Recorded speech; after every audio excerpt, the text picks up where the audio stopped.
guys, welcome back to the channel. Just as I showed you guys before, our new turbocharger is here. It does have a new paint color. I figured, you know, stealth turbo sounds pretty cool. Let's make it flat black like the stealth fighter that they named it after. So this is it. As you guys saw in our little time lapse, we got our new oil drain gasket.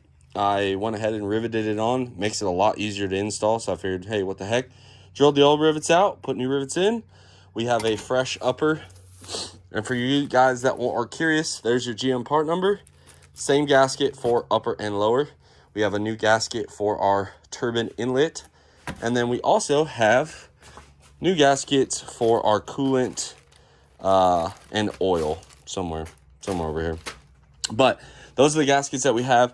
I have not pre-lubed this thing yet. I will do it on camera in case it does blow up and Chris wants to get picky. Pre-lubed, bud. Last thing we gotta do is swap our intake, or probably charge air out pyrometer probe here to our new turbocharger, but I'm probably gonna wait until it's in the truck to do that. So we pretty much got to bolt on our turbo drain bolts right there to the bottom side of our turbo. But again, for those of you guys that are new, here is our old factory GM unit right here. We've done about 620 horsepower, just shy of 620. It was like 619. So here she is. Not broken, but you know, upgrades, people, upgrades. And then here is our fancy new Stealth 6467 VGT right here. Boom, beautiful, love it. They put their little logo on the wheel. Whew. Can't wait to hear this old girl fire up. So that is an upgrade there. And then on the back side, there is the Calibrated Power 67mm turbine wheel with their VGT vane cage. And then here's our factory. So as you can see on the factory one, very big gap here. Obviously they machined it out for the bigger turbine. More flow, baby. More power, more RPM. So we'll get this dropped in. Pretty simple. Honestly, L5P turbo is very, very easy. You got to line up your turbo drain. This gets bolted onto the turbo. You drop it in, line up these two bolts to your block. Then we got to hook up our coolant and our oil. We got to make sure we pre-lube this thing. I'm going to pre-lube it before we hook up the oil line. And then that's about it. Still waiting on a couple more parts, but I figured, what the heck. We got our up pipes done in the last video. Today is a new day. Let's get this turbo installed. Should not be too hard. Should not be too hard. Mark my words, it will be. We'll make a way. We'll figure out a way to make it hard. But we have this. We also have their boost leak tester, which we will do. I'm not sure in this video or a subsequent video on how to boost leak test these. But anytime you're messing with VGT turbochargers, especially, you know, you bolt the new turbo on, it doesn't feel as good as the stock one or the last one. Sometimes it can be just something as simple as a boost leak that you didn't catch. Mistakes happen. No one's perfect. That's why they invented boost leak testers. Check your work.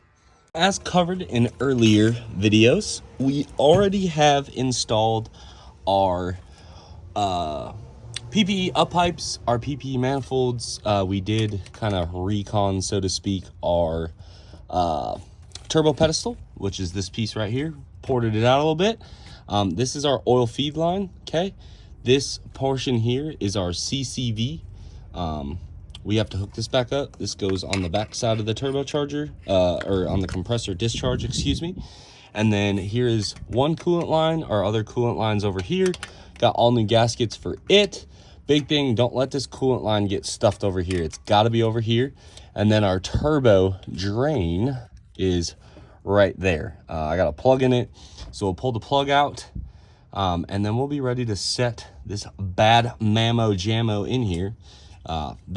Been waiting for this day for pretty much all week. Pretty much when I told Chris I need turbo, I've been excited. So plug is out, and that's why riveting on that one turbo drain gasket is super handy, because then you can just kind of stuff it in there. But I'm gonna get the turbo drain bolted on to the bottom of the turbo, and then we'll pick this up. You guys will watch me struggle to set this in. We did get that fresh gasket here. One of the cool parts about the Duramax is it sits on a pedestal. very similar to a 6-liter in a way. So this gasket goes right here, sits down, which is nice because then the turbo kind of sits on those pedestals there, and then it's 4 bolts. Very, very nice. Okay, already know this is probably gonna make a mess, so we'll just be prepared for it. I left my little jug with David so he could lubricate things, and I have not been to the store yet to replace it, unfortunately. So we're gonna try. Oh yeah. Oh God. Oh no. Jeez. Make it stop. Okay, so this is the oil, and we're pre-lubing this old girl. Nope, spinning it backwards. There we go. All right, so we got the oil going down. Good thing I had that paper towel there. I was prepared. But now, what you got to say about that, Chris? Huh? Can't void that warranty. Got her on camera. Pre-lubed turbocharger.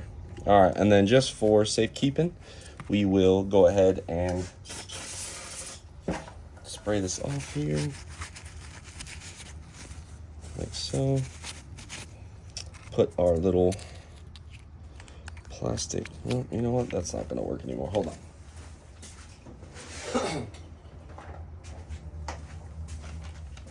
And guys, I know I keep bringing up Chris's name a lot. It is not. He's never denied me a warranty before. He just jokes. So we will plug this guy off with a nice blue plug so I can't miss it and it doesn't spill a bunch of oil.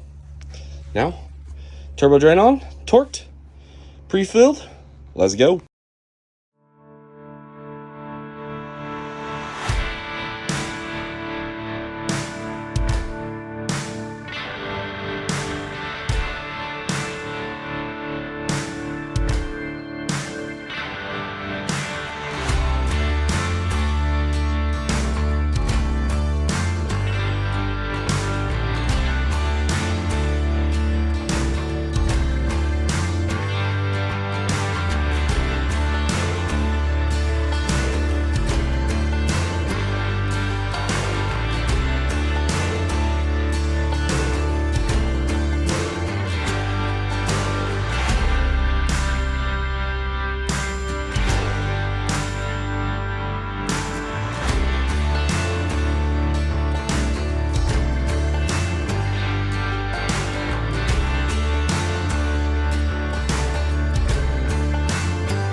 Okay, downpipe is loose but installed. Coolant lines, upper and lower, installed, torqued. Turbo to pedestal, torqued.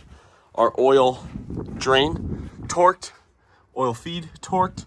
CCV is not done yet. And then we gotta come down here to our downpipe, get that all lined back up. That's a gem there.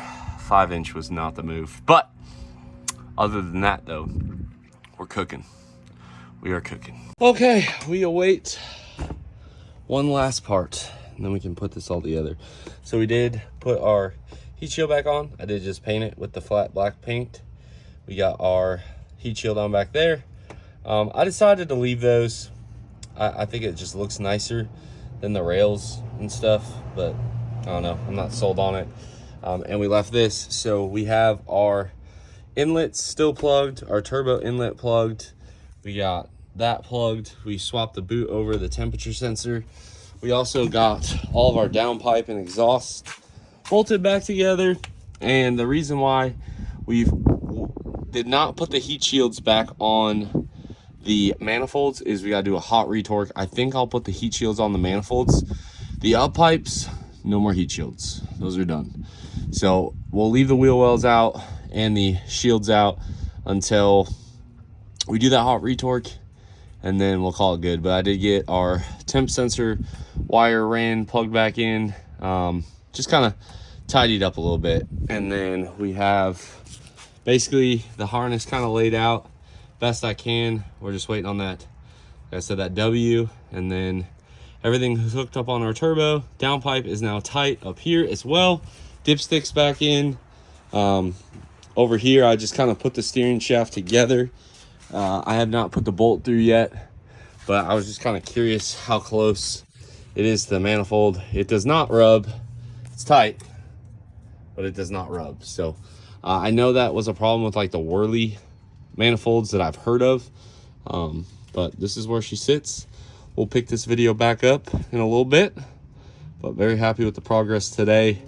Getting that turbo in was huge, and then getting a customer truck done on that 12 valve today as well was a big deal. So now it's a waiting game. You know, it's a lot less stressful, I tell you. I do appreciate the calmer pace. It's nice. So I'm gonna set this AC compressor just over here, shut her down, we'll call it good.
Okay, downpipe is loose but installed.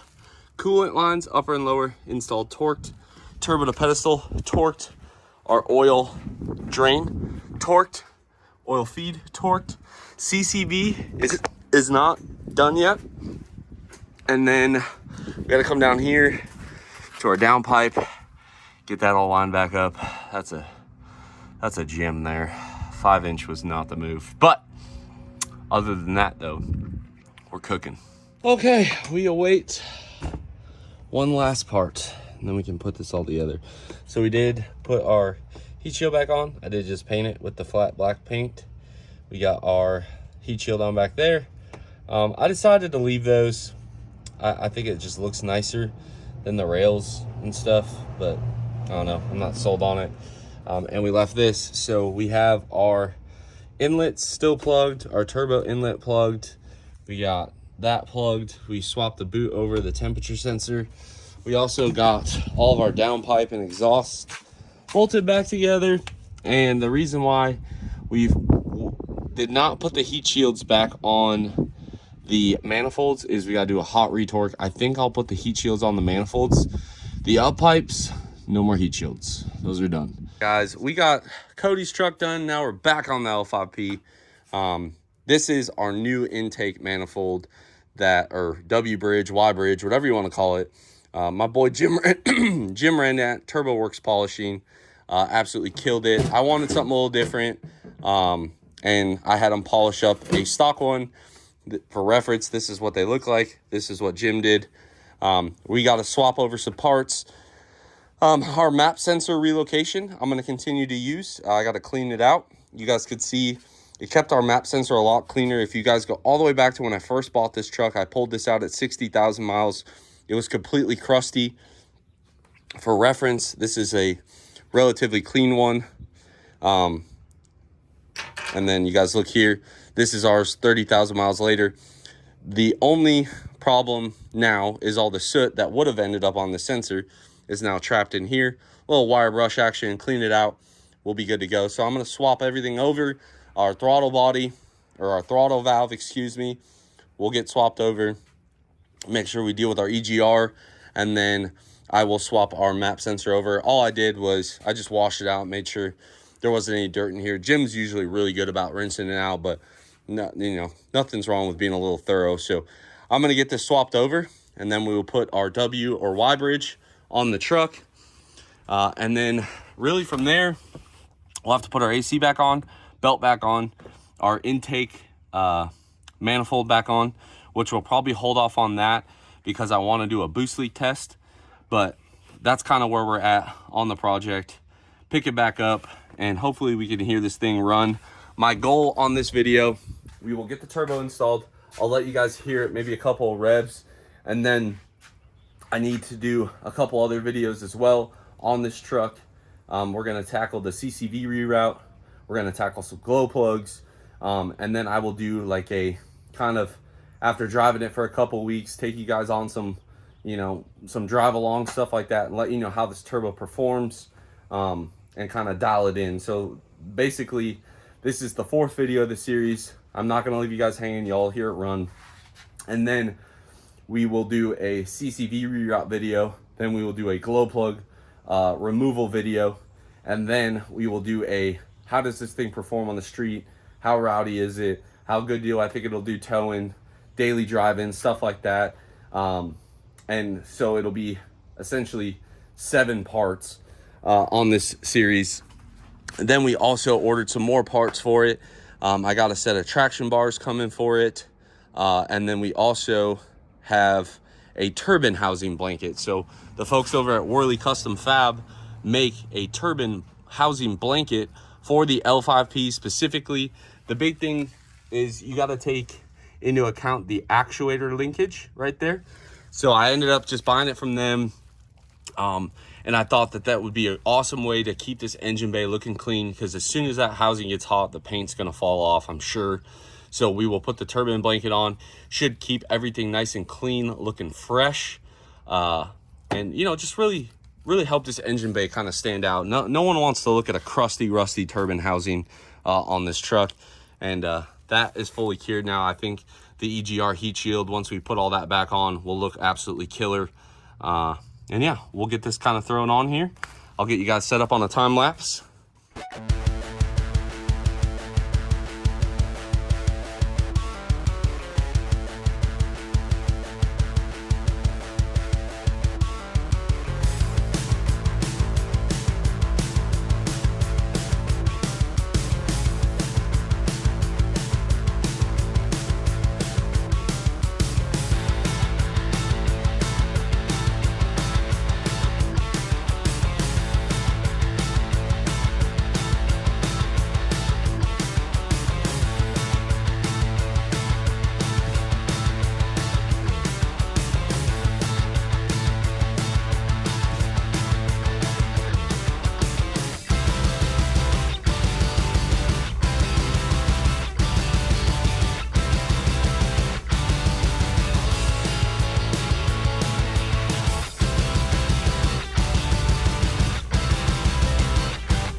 Okay, got her all buttoned up.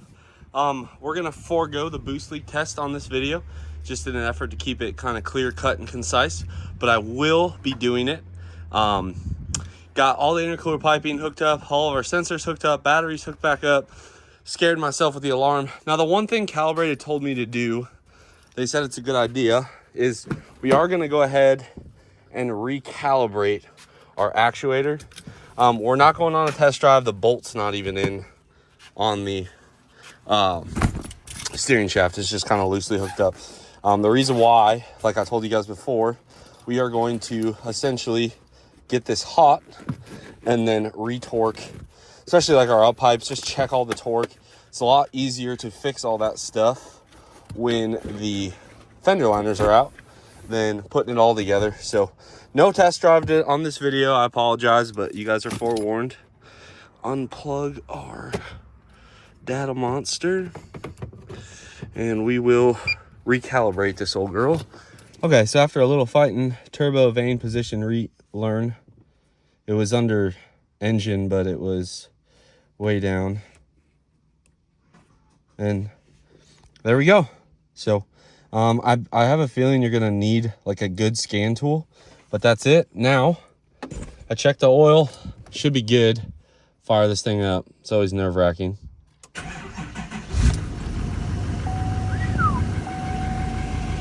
Make sure we got good oil pressure. Look at that. No check engine lights. That's what we like. Shoo! Nothing spraying. We are a little low on coolant. Okay, I swear we did not pause it because anything went wrong. David was calling, and I've been trying to do my best to answer all his calls. That way, in case he's stuck. So we're gonna fire this old girl back up. Clearly, we need some batteries. Check this side. Oh, yeah. Oh, yeah. Listen to this thing just purr.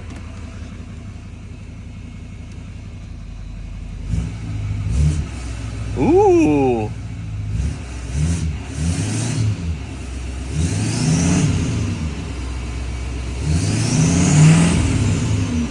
Okay. I hear you, girl.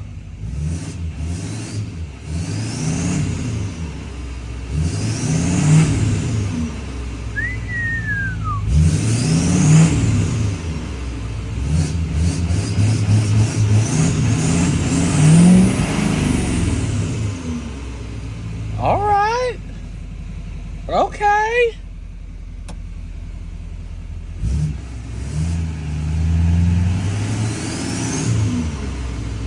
All right.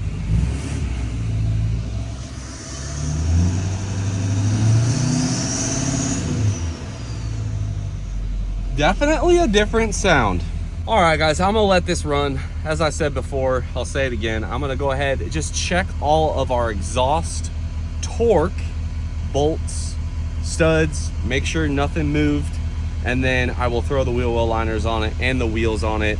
I'm gonna spare you all of that. I also don't have any coolant. I gotta go get coolant. I also I gotta change the oil. So just piddly stuff. I just want good oil in it. So we're gonna do oil change, check all the torque. I'll throw the wheel well liners, throw our wheels back on it, and then in the next video, we're gonna do some more upgrades under the hood, and then we will also take you guys on a driving video as promised. I swear I'm not trying to do any funny business. It's just kind of the way my life rolls right now. Like, we just take the good with the bad, and I really, really, really am enjoying the new noise. It's very cool. I like it. It sounds different, not obnoxiously different though, and I like that. Some of the 9-blade turbines, they sound cool for about 30 minutes, and maybe that's my age, but I can't do the loud whistly turbines, and it has nothing to do with being in Cali or anything like that. Like, I felt the same way in Virginia. It's just, I don't know, it's annoying. If that's your thing, good on you, have at it, but not for this guy. So we got a little quieter turbine, and I cannot wait to let this thing rip. It's taking every little bit of self-control I have left to not just throw wheels on it and go rip it, but we want to check all of our bolt torques and everything else, and I don't want to throw a bunch of dirt into the wheel wells. So let's do it right. Hopefully you guys are liking this series. Again, 2 more parts. We have a CCV reroute, we have the boost leak test, and then I also have some more parts coming forward as well. We'll have a driving video. So like this one, drop your comment down below, subscribe if you are not already. Also, check out all Calibrated stuff. Any questions I really had, they had it on their blog or on a YouTube video. I really like that. There's a few companies that do a really good job of not only selling you the product, but having a lot of good tech support, even after hours, available to you. So I really like that. They also have the Diesel Power podcast. If you want some UCC driver interviews, Paul and Chris are doing the exclusives over there. Make sure to check it out. Anyway, like, subscribe, comment, and as always, I'll catch y'all on the next one.